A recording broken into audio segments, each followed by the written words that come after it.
Hey there, let's take a quick spatial tour of this awesome Testups anechoic chamber. But here's the real question, right? How much usable testing space does a beast like this actually give us? Okay, let's dive into this outside in. First up, the total footprint you'll need on your facility floor.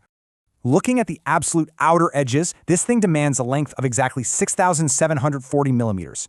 And for the width, you're looking at a maximum of 6,240 millimeters. That's your base footprint. But wait, those thick structural absorbers? They are absolutely going to eat into that space from every single side. As you can see, specialized absorbers are mapped out, covering literally every square inch of the interior walls.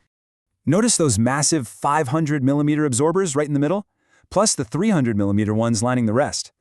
So the crucial point is figuring out the true spatial cost these giant absorbers demand from you. Check out this math. That inner lining, it literally swallows up over a full meter of space. That drops our actual usable interior length down to just 55-60 millimeters between those 300mm absorbers. And the working width? That shrinks down to 5/160 millimeters, measuring between those thicker 500mm middle ones. Let's move to the front elevation and see how this all builds up vertically too. For access, we've got this primary personnel door right here, measuring 2100 by 1200 millimeters.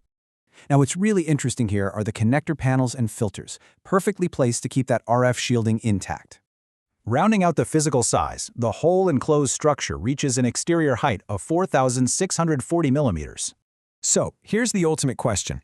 Once you account for those absorbers, will your specific testing equipment actually fit?